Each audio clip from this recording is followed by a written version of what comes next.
Hello दोस्तों, कैसे हैं आप सभी लोग। आई होप सभी अच्छे होंगे। लास्ट लेक्चर में जो है हमने बीएनएसएस का सेक्शन नंबर 342 तक कंप्लीट कर लिया था।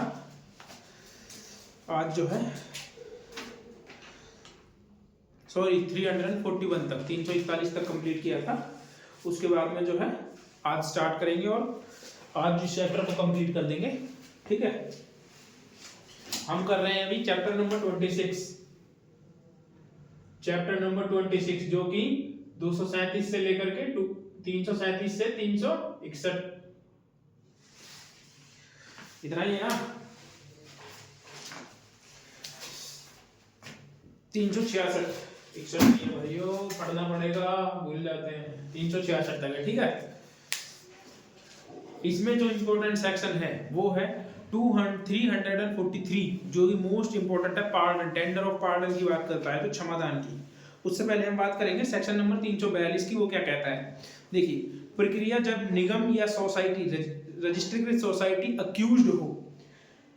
Procedure when corporation or registered society in an accused, जब कोई सोसाइटी या कोई कंपनी जब अक्यूज्ड हो तो उस समय क्या प्रोसीजर फॉलो होगा उसके बारे में बताता है। तो ये क्या कहता है, देखिए, इस धारा के में निगम से कोई निगमित कंपनी या निगमित निकाय अभिप्राय है और इसके अंतर्गत सोसाइटी रजिस्ट्रीकरण अधिनियम 1860 के अधीन रजिस्ट्री की सोसाइटी भी है। इट मींस ये कहता है सेक्शन नंबर 342 ये क्या कहता है, फर्स्ट क्लॉज इसका कहता है कि कंपनी में क्या इंक्लूड होगा, कंपनी और कॉर्पोरेशन में क्या होगा। फर्स्ट ऑफ ऑल तो वो होगा जो चाहे कंपनी कॉर्पोरेशन हो या इनकॉर्पोरेशन, वो दोनों ही क्या मानी जाएंगी, वो कंपनी मानी जाएगी। और जो भी कोई क्या है, सोसाइटी रजिस्ट्रेशन एक्ट 1860 में रजिस्टर्ड है कोई भी सोसाइटी, तो उसको भी जो है सोसाइटी माना जाएगा या कंपनी या कॉर्पोरेशन माना जाएगा।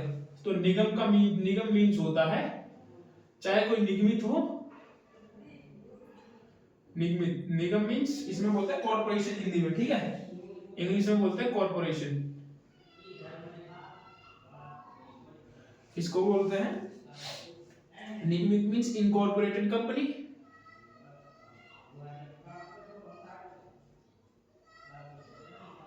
चाहे वो कंपनी कॉर्पोरेटेड हो या इनकॉर्पोरेटेड। ठीक है, निगमित कंपनी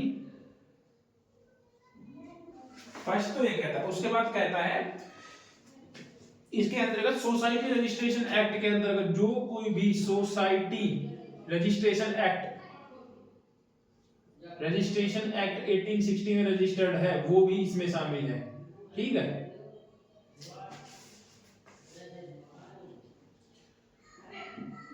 तो वो भी क्या होगी, इसमें शामिल होगी। उसके बाद सेकंड क्लॉज क्या कहता है, सेकंड क्लॉज कहता है where corporation is the accused, जहां कॉर्पोरेशन जो है अक्यूज्ड है, person or one of the accused person, ये एक है या एक से ज्यादा है, in an inquiry or trial it में appoint representative for the purpose of the inquiry and trial, such appointment need not be under the seal of the corporation. ये कहता है कि जहां पर जो है सोसाइटी जो है, कॉर्पोरेशन जो है, सेकंड कहता है कि जहां पर कॉर्पोरेशन जो है अक्यूज्ड है। ठीक है, कॉर्पोरेशन जो है क्या है, अक्यूज्ड है, चाहे एक हो या वन हो या और वन और मोर। ठीक है, एक हो या एक से ज्यादा, वहां पर क्या होगा, तो सोसाइटी जो होगी ना वहां पर अपना क्या करेगी, एक रिप्रेजेंटेटिव अपॉइंट कर सकती है। उसके लिए ये जरूरी नहीं है कि उस जो रिप्रेजेंटेटिव अपॉइंट होगा वो क्या होगा, वो सील ऑफ द कॉर्पोरेशन, उसके लिए सील ऑफ द कॉर्पोरेशन के लिए कोई जरूरी नहीं कि वो सील ऑफ द कॉर्पोरेशन के थ्रू ही अपॉइंट हो, वो वैसे भी अपॉइंट हो सकता है। ठीक है, उसके बाद थर्ड क्या कहता है, थर्ड कहता है जहां निगम का कोई प्रतिनिधि हाजिर होता है वहां इस संहिता की अपेक्षा की कोई बात अभियुक्त की हाजिरी में की जाएगी। तो ये कहता है कि जो हमें ये कहता है ना कि जो भी एविडेंस लिए जाएंगे वो अक्यूज्ड की हाजिरी में ही लिए जाएंगे। सेक्शन नंबर 308 जो ये कहता है, ठीक है, कि 308 जो कहता है कि उसकी हाजिरी में ही लिए जाएंगे। तो ये कहता है कि जहां पर जो है निगम का या कॉर्पोरेशन का कोई भी रिप्रेजेंटेटिव है और वहां पर जो है अक्यूज नहीं भी है, ठीक है, तो वहां पर ये प्रिज्यूम किया जाएगा कि जो यदि वो रिप्रेजेंटेटिव के थ्रू या उसके सामने जो लिया जा रहा, तो ये प्रिज्यूम किया जाएगा कि वहां पर जो है अक्यूज मौजूद है और वो अक्यूज की हाजिरी में लिया जा रहा है और अभियुक्त को पढ़कर सुनाई जाएगी या बताई जाएगी और समझाई जाएगी। इस अपेक्षा के रूप में अर्थ में लगाया जाएगा कि वह बात प्रतिनिधि की हाजिरी में की जाएगी। प्रतिनिधि को पढ़कर सुनाई जाएगी और बताई जाएगी। इट मीन्स ये कहता है कि जो भी बात होगी ना, जो भी प्रोसीडिंग होंगी, ठीक है, जितनी भी प्रोसीडिंग होंगी ट्रायल की, वो क्या ली जाएंगी, वो रिप्रेजेंटेटिव की जो है प्रेजेंट में ली जाएंगी। PRE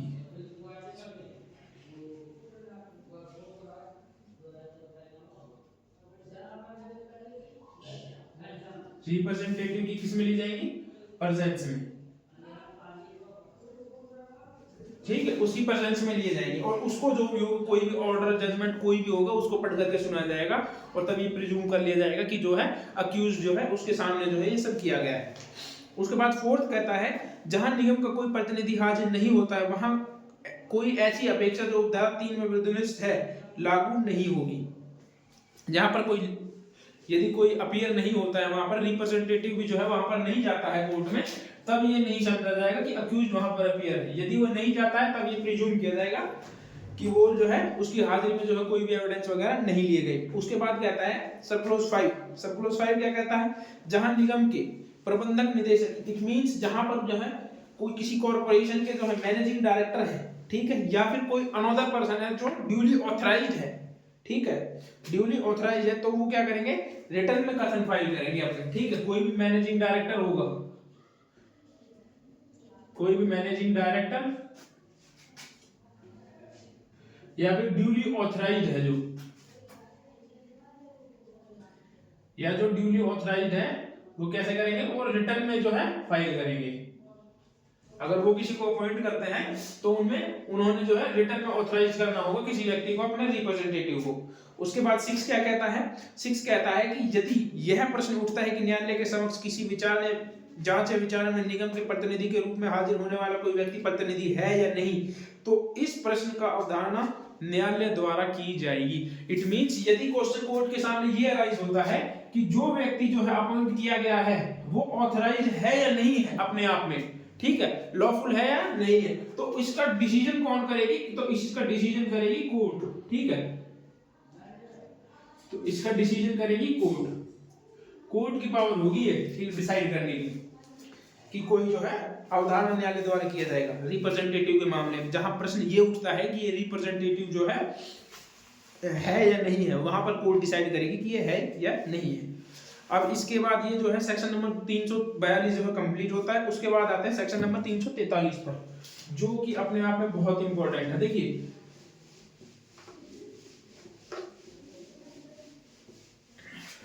साथ ही साथ में जो है आप लोग नोट्स बनाते रहिएगा। जो नोट्स नहीं बना रहे हैं वो बहुत बड़ी गलती कर रहे हैं, मैं उनको दोबारा बता दे रहा हूं, क्योंकि आप लोग जो है मैक्सिमम जो है 7 या 10 दिन, उससे ज्यादा आप लोग याद नहीं रख पाओगे।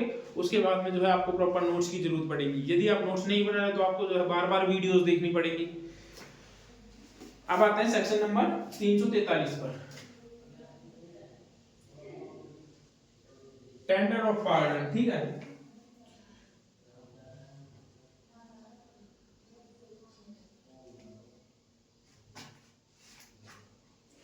टेंडर ऑफ पार्डन टू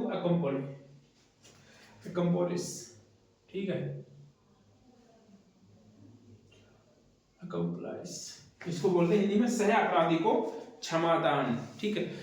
अब आप जो है इस चीज से समझ रहे होंगे, सह अपराधी को क्षमादान, इट मींस जो अपराध में जो है साथ है उस व्यक्ति के, ठीक है, किसी 2 व्यक्तियों ने मिलकर या 3 व्यक्तियों ने मिलकर कोई अपराध किया, ठीक है, और जो है पुलिस ने अपनी प्रॉपर इन्वेस्टिगेशन की, पुलिस को ये पता है कि इन लोगों ने अपराध किया, लेकिन उनके खिलाफ जो है कोई सबूत नहीं मिल रहा, ठीक है, तो पुलिस क्या करती है उस समय, तो पुलिस करेगी कि जो है उनमें से किसी एक को तोड़ देगी। तोड़ने का मतलब ये है कि उनमें से एक को जो है कुछ लालच देकर कि उसकी सजा को कम कर दिया जाएगा, छूट दिया जाएगा, उसको जो है अब उनके खिलाफ जो है गवाही के लिए यूज किया जाएगा एविडेंस के तौर पर। और ये तब किया जाता है जब पुलिस के पास जो है पर्याप्त एविडेंस नहीं होते ना किसी व्यक्ति के खिलाफ में, और उनको संदेह तो पता तो होता है कि ये ऑफेंस इन्होंने किया है, लेकिन उनके पास पर्याप्त ऑफेंस नहीं है, तब जो होती है पुलिस जो होती है बड़ी ही चालाकी से टेंडर ऑफ पार्डन टू अकम्प्लाइज का यूज करते हुए जो है किसी एक को तोड़ देते हैं। अब कैसे तोड़ते हैं, जैसे कि मान लीजिए 3 व्यक्तियों ने कोई ऑफेंस किया, ए, बी और सी, ठीक है, अभी तक ये एक साथ एक जेल में है, लेकिन जब पुलिस को लगे कि यार इनके खिलाफ तो कोई सबूत ही नहीं मिला, तो वो क्या करेंगी, वो पहले ए को देख लेंगे, ठीक है, ए, बी और सी इनको अलग अलग जेल में बंद कर देंगे और जो है पहले ए पर ट्राई करेंगे, ठीक है, फिर बी पर ट्राई करेंगे, ए से कहेंगे कि बी ने तो हमें सब कुछ बता दिया है, ठीक है, बी से कहेंगे कि सी ने हमें ऑलरेडी सब कुछ बता दिया है, यदि तुम जो है हमें थोड़ी हेल्प करोगे तो हम जो है तुम्हें छोड़ सकते हैं। तो उस तरीके से जो है इनको पहला फुसला करके जो है ये सब किया जाता है, लेकिन इसमें इनकी सहमति की जाती है और ये कुछ शर्तों के साथ में जो है इनको रिलीज कर दिया जाता है। याद रखिएगा ये तब यूज किया जाता है जब पुलिस के पास जो है पर्याप्त एविडेंस नहीं होते हैं, तब जो है ये यूज किया जाता है। किन केसेस में यूज किया जाता है वो सब क्लोज 2 बताता है। सब क्लोज 1 पढ़ेंगे एक बार, ये क्या कहता है देखिए, किसी ऐसे अपराध से जिसे यह धारा लागू होती है प्रत्यक्ष या परोक्ष रूप के संबंध में या संसर्गित समझने जाने वाली किसी व्यक्ति का साक्ष्य अभिप्राय करने की दृष्टि से सीजेएम अपराध के अन्वेषण, जांच या विचारण के किसी प्रक्रम में और अपराध की किसी जांच विचारण करने वाला प्रथम वर्ग मजिस्ट्रेट जांच या विचारण के किसी प्रक्रम में उस व्यक्ति को इस शर्त पर क्षमादान कर सकता है कि वह अपराध के संबंध में उसके किए जाने के लिए कर्ता या दुष्प्रेरक के रूप में संबंध प्रत्येक अन्य व्यक्ति के संबंध में सब परिस्थितियों का जिनकी उसे जानकारी पूर्ण और सत्य रूप से प्रकट कर दे। देखिए क्या कहता है, कोई भी व्यक्ति जो है जब किसी व्यक्ति के खिलाफ जो है डायरेक्ट एविडेंस नहीं होता ना तब यूज किया जाता है, ठीक है, याद रखना, डायरेक्ट एविडेंस ना हो तब जो है ये यूज किया जाता है। क्या कैसे यूज किया जाता है, इसमें देखिए फर्स्ट कहता है जब सीजीएम होता है ना, सीजीएम, ठीक है, वो जो होगा ट्रायल, इंक्वायरी और इन्वेस्टिगेशन तीनों स्टेज के दौरान किसी भी समय ट्रायल, इंक्वायरी या इन्वेस्टिगेशन,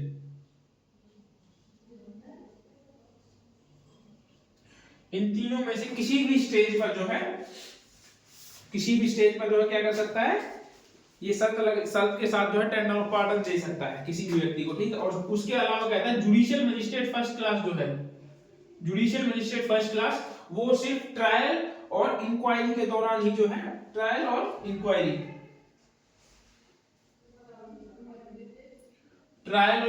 के दौरान ही वो छोड़ सकता है किसी व्यक्ति को पार्डन पर, उसके पास इन्वेस्टिगेशन के दौरान छोड़ने की पावर नहीं है, ठीक है। उसके बाद कहता है इस शर्त पर क्षमादान कर सकते हैं कि वह अपराध के बारे में जो है सत्यपूर्ण जानकारी को प्रकट करे। किस शर्त पर, ये दोनों जो है शर्त लगा सकते हैं कि उसके पास जितनी भी जानकारी है, ठीक है, उसके पास सह अपराधी के पास में जितनी भी जानकारी है वो क्या करे, सही सत्य रूप से जो है उसको प्रकट करे, ठीक है, सत्य व सही रूप से प्रकट करेंगे।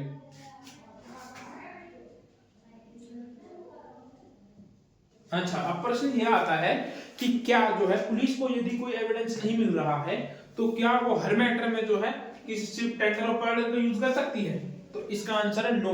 हर मैटर में पुलिस जो है, पुलिस या मजिस्ट्रेट जो है, वैसे तो मजिस्ट्रेट ही पार्डन देता है, मजिस्ट्रेट जो है इस पावर का यूज नहीं कर सकते। मजिस्ट्रेट सिर्फ उसी मैटर में इस पावर का यूज करते हैं जो ऑफेंस जो है, यदि वो ऑफेंस ऐसा है जिसकी पनिशमेंट या तो 7 ईयर से प्लस की है, या फिर वो जो मैटर है वो कोर्ट ऑफ सेशन या फिर स्पेशल कोर्ट के द्वारा जो है ट्रायल है, ठीक है। क्या कहता है, सेकंड कहता है कोर्ट्स, ये जो जितनी भी बात हो रही टेंडर ऑफ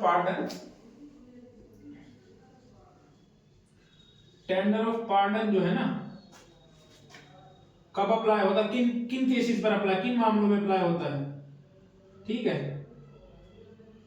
किन मामलों में अप्लाई होता है, मामलों में लागू होता है। तो ये दो तरीके के मामलों में लागू होता है। कौन कौन से हैं, पहला, यदि उसने जो है किसी व्यक्ति ने कैसा ऑफेंस किया है जिसकी पनिशमेंट 7 ईयर प्लस है, ठीक है। दूसरा, वो ऑफेंस जो है वो क्या है, कोर्ट ऑफ सेशन या किसके द्वारा, या स्पेशल कोर्ट के द्वारा ट्रायल है, उसका ट्रायल है। तो इन दो केसेस में ही जो है उसके खिलाफ में जो है पार्डन दिया जा सकता है उसको, यदि ये दो हैं और पुलिस को जो है सबूत नहीं मिल रहे, ठीक है। एक बार पढ़ेंगे, यह धारा निम्नलिखित को लागू होती है, अन्यथा सेशन न्यायालय द्वारा, इंग्लिश में देखो, any offence triable exclusively by the court of the session by the court of special जज appointed under any other law for the time being in the force, ठीक है। वही बात कह रहा जो मैंने बताई। उसके बाद थर्ड पे आ जाएंगे सीधा, दोनों बातों को लिख लेना, नोट्स में जो है शॉर्ट्स में लिख लेना आप लोग, नोट्स बनाते हुए चलना, मैं फिर बार बार में बोल रहा हूँ, वीडियो पॉज करके आप लोग लिख लेना, ठीक है।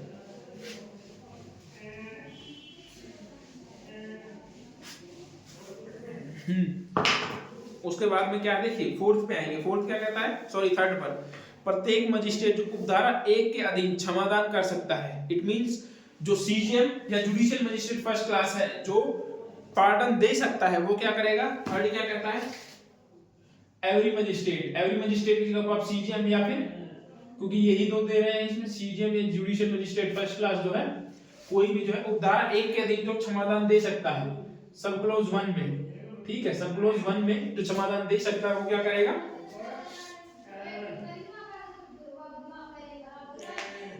ऐसे करने के अपने कारणों को लिखित में करेगा। फर्स्ट क्या करेगा, पहला वो रीजन राइटिंग में रिकॉर्ड करेगा, ठीक है, रीजन राइटिंग में रिकॉर्ड करेगा कि क्यों आपको जो है पार्डन देने की जरूरत पड़ी, राइटिंग में क्या करेगा, रिकॉर्ड करेगा। रीजन रिकॉर्ड इन राइटिंग, ये आगे पीछे कर लेना आप लोग, ठीक है, रीजन रिकॉर्ड इन राइटिंग कि क्यों जो है मजिस्ट्रेट को भी ये बताना पड़ेगा कि क्यों आपने जो है इस अक्यूज को या फिर सह अपराधी को जो है क्षमादान दिया है, क्यों आपको पार्डन की आवश्यकता पड़ी। तो मजिस्ट्रेट जो है, मजिस्ट्रेट या जुडिशियल मजिस्ट्रेट को भी होगा, सीजीएम होगा, वो अपने ऑर्डर में स्पेशली इस चीज को लिखेगा कि क्यों जो है इस चीज की आवश्यकता पड़ी, ठीक है। और यदि वो ऐसा नहीं करता है तो इट मींस इस पार्डन को जो है हाई कोर्ट जो है कैंसिल भी कर सकता है। उसके बाद कहता है दूसरा, यह अभिलिखित करेगा कि क्षमादान उस व्यक्ति द्वारा जिसको कि वह किया गया था स्वीकार किया गया था या नहीं किया गया। देखिए सेकंड क्लोज बड़ा इंपॉर्टेंट है। पहला, जो जिस व्यक्ति को पार्डन दिया जा रहा है ना, तो इसके लिए ये भी जरूरी है कि जो व्यक्ति पार्डन ले रहा है वो उसको एक्सेप्ट करे, ठीक है। मान लीजिए कोर्ट ने, तीनों ने मिलकर ऑफेंस किया, ठीक है, और कोर्ट ने एक को प्रस्ताव दिया कि जो है आप जो है हमारे विटनेस के गवाह बन जाइए और हम जो है आपकी सजा को माफ कर देंगे, आपको छोड़ देंगे, और ए ने कहा कि नहीं मैं आपका जो है गवाह नहीं बनूंगा, तो पुलिस या मजिस्ट्रेट जो है इससे जबरदस्ती जो है गवाह नहीं बना सकते यदि वो टेंडर ऑफ पार्डन या फिर अपनी जो है सहमति नहीं देता है। तो कुल मिलाकर के बात यह है कि उसकी सहमति से ही काम किया जाएगा। यदि उसको रिकॉर्ड उसमें देना होगा, रीजन में रिकॉर्ड करने होंगे राइटिंग में कि उसने उसको एक्सेप्ट किया है कि नहीं किया है, ठीक है, एक्सेप्ट और नॉट, ठीक है, कि एक्सेप्ट किया है या नहीं किया है, सेकंड कहता है। उसके बाद में आगे कहता है और अभियुक्त द्वारा आवेदन किए जाने पर उसे ऐसे अभिलेख की कॉपी निशुल्क दी जाएगी। यदि वो एक्सेप्ट करता है तो उसको free of cost copy provide करी जाएगी, फ्री ऑफ कॉस्ट जो है कॉपी प्रोवाइड करी जाएगी इस चीज की, ठीक है।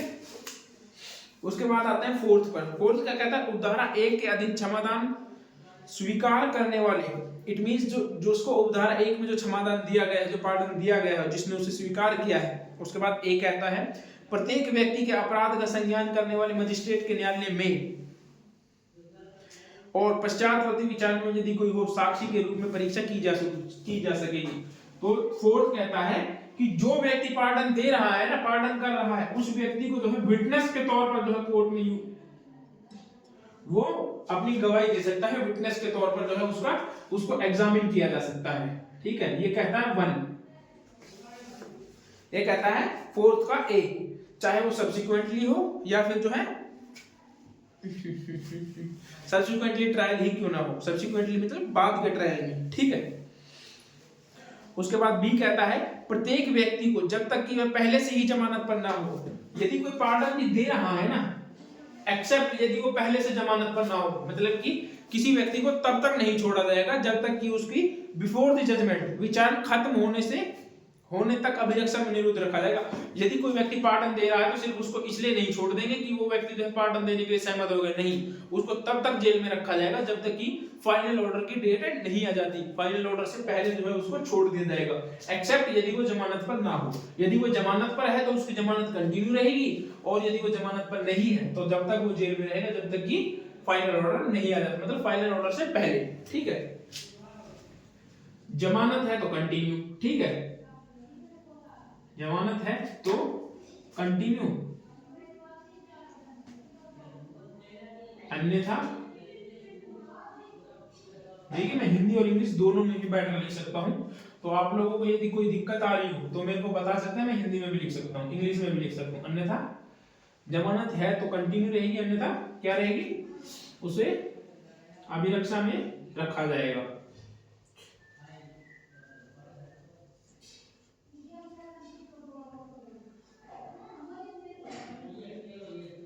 ठीक है, एक मिनट दोस्तों मैं देख लेता हूँ वीडियो बन रही है या नहीं। ठीक है, सही है। उसके बाद आते हैं फिफ्थ पॉइंट पर। फिफ्थ पॉइंट क्या कहता है, देखिए, जहां किसी व्यक्ति ने अपराध उपधारा 1 के अधीन किया गया क्षमादान स्वीकार कर लिया है, इट मींस जिस व्यक्ति को जो है पार्डन दिया गया था, पार्डन का प्रस्ताव दिया गया था, उसने उसको एक्सेप्ट कर लिया और उपधारा 4 के अधीन परीक्षा की जा चुकी है, उपधारा 4 में जो है उसका एग्जामिनेशन किया जा चुका है एज ए विटनेस के तौर पर, ठीक है, वहां अपराध का संज्ञान करने वाले मजिस्ट्रेट मामले में कोई अतिरिक्त जांच किए बिना, इट मींस फर्दर कोई एविडेंस या जांच लिए बिना ही जो क्या करेगा मजिस्ट्रेट आगे, फर्दर कोई जांच किए बिना यदि अपराध मामले को तो क्या करेंगे, देखिए, किसी व्यक्ति को प्रस्ताव दिया, फिर ये कहता है कि आपने जो है उपधारा 1 का जो प्रस्ताव दिया, ठीक है, उपधारा 1 का स्वीकार कर लिया इसने, उसके बाद में आपने उपधारा 4 का एग्जामिनेशन भी कर लिया, उसका उपधारा 4 का एग्जामिन भी कर लिया एज ए विटनेस। उसके बाद में जो मजिस्ट्रेट होगा ना, मजिस्ट्रेट बिना अतिरिक्त जांच किए, बिना अतिरिक्त जांच के क्या करेगा, जांच के मैटर को क्या कर देगा, यदि matter a court of session द्वारा ट्रायल है तो उसको कोर्ट ऑफ सेशन द्वारा ट्रायल है तो ट्रायल उसको भेज देगा, ठीक है। और यदि मैटर क्या है, बी कहता है यदि स्पेशल जज के द्वारा ट्रायल है तो स्पेशल जज को भेज देगा, ठीक है, स्पेशल जज को। उसके बाद में भी इसका जो प्रोविजन, ये ए के 1 और 2 है, ये ए है, ये ए के 1 और 2 है, ये बी है, ठीक है। बी क्या कहता है, किसी अन्य दशा में जो है किसको भेज देंगे, सीजीएम को, ठीक है। तो सीजीएम स्वयं जो है उसका ट्रायल करेगा, ठीक है। आई समझ में? तो यहां पर जो है टेंडर ऑफ पार्डन खत्म हुआ। टेंडर ऑफ पार्डन में एक बार दोबारा से बता देता हूं, देखिए, टेंडर ऑफ पार्डन का सबसेक्शन 1 जो है, सबसेक्शन 1 ये कहता है कि सीजीएम और judicial magistrate first class, CGM जो है ट्रायल, इंक्वायरी और इन्वेस्टिगेशन तीनों स्टेज पर जो है किसी भी व्यक्ति को पार्डन दे सकता है, लेकिन जो जुडिशियल मजिस्ट्रेट फर्स्ट क्लास है वो सिर्फ ट्रायल और इंक्वायरी के दौरान ही जो है पार्डन दे सकता है, उसके पास जो इन्वेस्टिगेशन के दौरान पार्डन देने की पावर नहीं है। इस चीज को याद रखना है, एमसीक्यू में पूछा जाता है कि इसके पास कौन सी पावर है, ठीक है। और उसके साथ एक कंडीशन लगाई जाती है कि उसको जो है जो भी जानकारी वो देगा वो सही और सत्य रूप से प्रकट करेगा जितने उसकी नॉलेज में है, ठीक है। उसके बाद सेकंड ये कहता है कि यदि, ठीक है, कि कौन से अपराध में जो है ये किया जाएगा। ऐसा नहीं है कि सभी प्रकार के ऑफेंसेस में आप लोग ये जो है पार्डन कर दोगे, नहीं, आप लोगों को कुछ ऑफेंसेस की कैटेगरीज दे रखी है, उन्हीं में जो है आप लोग पार्डन दे सकते हैं। जैसे कि कोई ऑफेंस जो है 7 ईयर से प्लस का है, ठीक है, जिसकी सजा 7 ईयर से प्लस की है, या फिर कोई ऐसा ऑफेंस है जिसकी पनिशमेंट जो है कोर्ट ऑफ सेशन के द्वारा ट्रायबल में है, जो कि कोर्ट ऑफ सेशन के द्वारा ट्रायल है, उसका ट्रायबल है, तो जो होगी उसको भी जो है टेंडर ऑफ पार्डन दिया जा सकता है। उसके बाद में जो थर्ड कहता है कि टेंडर ऑफ पार्डन के लिए आपको लिखना होगा कि उसने जो है एक्सेप्ट किया है या नहीं किया है, ठीक है। आपको राइटिंग में रीजन रिकॉर्ड करने पड़ेंगे और उसके बाद लिखना होगा कि उसने जो है इसको एक्सेप्ट किया है या नहीं किया। उसके बाद फोर्थ आता है, तो फोर्थ का फर्स्ट क्लॉज ये कहता है कि जो होगा ना, जो पार्डन कर रहा है उस व्यक्ति को एज ए विटनेस जो है एग्जामिन किया जा सकेगा, ठीक है। और वो व्यक्ति बी कहता है फिर इसका कि और यदि वो व्यक्ति ऑलरेडी जमानत पर है, ठीक है, जैसे कि मान लीजिए कि ए ने कोई ऑफेंस किया था, ठीक है, ए और बी जो है दोनों ने साथ में मिलकर कोई ऑफेंस किया, लेकिन जो है ए ऑलरेडी बेल पर है, याद रखना, ए ऑलरेडी बेल पर है, इस मैटर में जो मैं बता रहा हूं, ए ऑलरेडी बेल पर है, और जो है इसको मजिस्ट्रेट ने जो है पार्डन देने का प्रस्ताव दिया, इसने उसको एक्सेप्ट कर लिया, ठीक है। अब जो है ना ये तब तक जेल में बंद नहीं रहेगा जब तक कि डिसीजन नहीं ले लेता, नहीं, क्योंकि ये ऑलरेडी बेल पर है तो ये तब तक बेल पर रहेगा। और यदि ये बेल पर नहीं होता और तब ये प्रस्ताव को स्वीकार करता, इसको दिया जाता पार्डन, तब जो है ये बिफोर जजमेंट, मतलब जजमेंट के सुनाए जाने से पहले तक, आखिर तक, इट मींस आखिर तक, जब तक की सारी प्रोसीडिंग्स कंप्लीट नहीं हो जाती, इसको जो है जेल में या अभिरक्षा में रखा जाता। उसके बाद में फिफ्थ फिर आ जाता है। फिफ्थ फिर ये कहता है कि यदि मजिस्ट्रेट ने जो है सबसे पहले उपधारा 1 में किसी को पार्डन दिया, उसके बाद उसने 3 के बाद उस उपधारा 3 में जो है उसने स्वीकार करते हुए उसका एग्जामिन किया, उसके बाद में जो है उसको बिना कुछ जांच किए, यदि कोई मैटर कोर्ट ऑफ सेशन का ट्रायल है तो उसको कोर्ट ऑफ सेशन को भेज देंगे, यदि स्पेशल जजेस का है तो स्पेशल जज को भेज देंगे। तो ये था tender of pardon. Tender of pardon ये अपने आप में बहुत इंपॉर्टेंट है। इस चीज को जो है, इस सेक्शन को आप लोग घर जाकर भी पढ़िएगा अच्छे से। जिन्होंने जिन्होंने बेरक नहीं ले रखे वो अपने बेरक ले लो।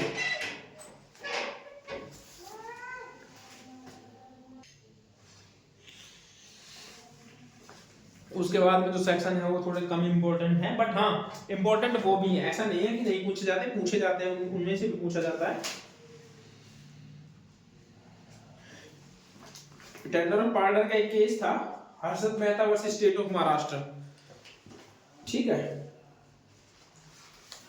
इसने कहा था कि ये जो है ना टेंडर ऑफ पार्डन, ये जो है भ्रष्टाचार के मामले में भी अप्लाई हो सकता है। ऐसा नहीं है कि सिर्फ पर्टिकुलर ऑफेंस के लिए ही, ये भ्रष्टाचार के मामले में भी लागू हो सकता है। उसके बाद एक केस था Subramaniam versus state of Tamil Nadu.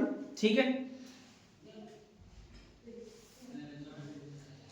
दो केसेस से याद रखना, ज्यादा इंपॉर्टेंट नहीं है केसेस। उसके बाद है सेक्शन नंबर 344, क्षमादान का निर्देश देने की शक्ति। ठीक है, मतलब कि जिस कंडीशन पर जो है उसको क्षमादान या जो पार्डन दिया गया था उसको आप जो है पूरा करने का वक्त आ गया है। ठीक है, उसने अपना गवाही दे दी, उसको जितनी नॉलेज थी उसने सारी जो है सही रूप से जो है प्रकट करी मजिस्ट्रेट के सामने, उसके आधार पर जो है उसने डिसीजन भी दिया। उसके बाद में जो 344 ये कहता है कि यदि उसने सही रूप से पालन किया है तो उसको जो है निर्देश देने की शक्ति। मामला सुपुर्द करने के बाद किसी भी समय किंतु निर्णय सुनाए जाने से पूर्व वह न्यायालय जिसे सुपुर्द किया गया है उसे शब्द से पर समाधान दे सकता है। तो याद रखना कब, बिफोर द जजमेंट।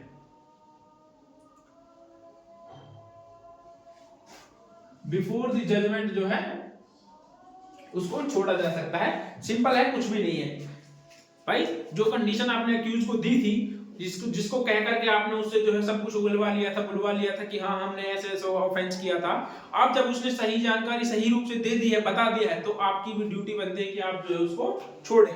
ठीक है, उसके बाद आता है क्षमा की शर्तों का पालन न करने वाले व्यक्ति का ट्रायल। 345 ये एक इंपॉर्टेंट सेक्शन है, इसको भी याद रखना कि जो व्यक्ति, मान लीजिए मैं हूं, मेरे सामने जो है पार्डन का प्रस्ताव आया, मैंने उसको स्वीकार भी किया, एक्सेप्ट भी किया, लेकिन जो मैंने जो डिटेल्स दी, ठीक है, मैंने क्या किया, मैंने जो बताए वो जो है अधूरा सत्य बताया जानबूझकर, ठीक है, या फिर मैंने गलत डिटेल्स दी, गलत जानकारी जो है मैंने कोर्ट में रखी, तो उसको क्या करेंगे, तो उसके खिलाफ जो है क्या किया जा सकता है, उसने जानकारी दी थी उसके खिलाफ जो है फॉल्स एविडेंस का भी जो है केस चलाया जा सकता है। एक बार पढ़ेंगे 345 को। 345 का क्या कहता है, जहां ऐसे व्यक्ति के बारे में जिसने धारा 343 और 344 के अधीन क्षमादान स्वीकार कर लिया है और लोक अभियोजक प्रमाणित करता है कि उसकी राय में ऐसे व्यक्ति ने उसकी किसी अत्यंत आवश्यक बात को जानबूझकर छिपाया, मिथ्या पालन नहीं किया है। इट मींस ये कहता है कि कौन डिसाइड करेगा, ये कौन डिसाइड करेगा कि इस व्यक्ति ने जो है पूरी जानकारी दी है और सही दी है, तो इसका डिसीजन जो लेगा ना वो कौन लेगा, वो पीपी लेगा। ठीक है, पब्लिक प्रोसिक्यूटर। पीपी जो है ये डिसाइड करेगा कि इसने जो है सही जानकारी दी है, डिसाइड करेगा कि इसने कोई चीज छुपाई नहीं है, सभी जानकारी जो जितनी भी इसको पता थी वो सही रूप से प्रकट की है, इसको पीपी डिसाइड करेगा। उसके बाद कहता है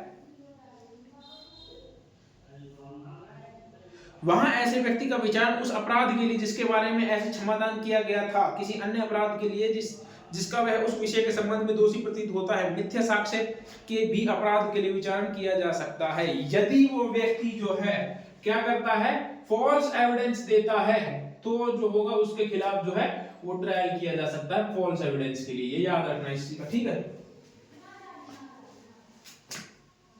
उसके बाद एक प्रोविजो है। प्रोविजो क्या कहता है, ऐसे व्यक्ति का विचारण अन्य अभियुक्तों में से किसी के साथ संयुक्त नहीं किया जाएगा।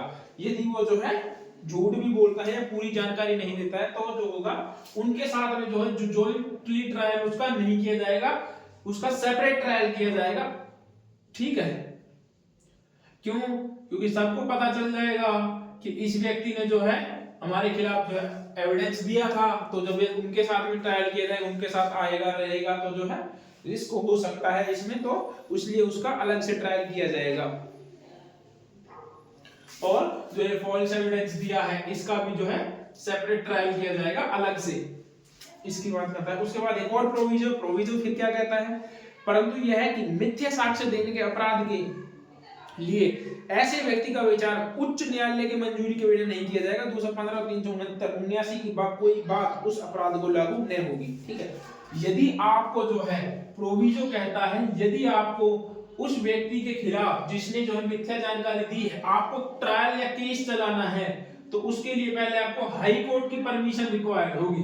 ठीक है, ये कहता है इसका प्रोविजो, आपको हाई कोर्ट की परमिशन लेनी होगी उसके खिलाफ जो है फॉल्स एविडेंस का केस चलाने के लिए। थोड़ा रेस्ट ले लेते हैं, मुझे लगता है कि मैं थोड़ा स्पीड से पढ़ाता हूँ, ऐसा है क्या? क्योंकि बीच बीच में गैप भी ले लेना चाहिए, मेरा ये मानना है। चलिए दो को देखते हैं, दो क्या कहते हैं।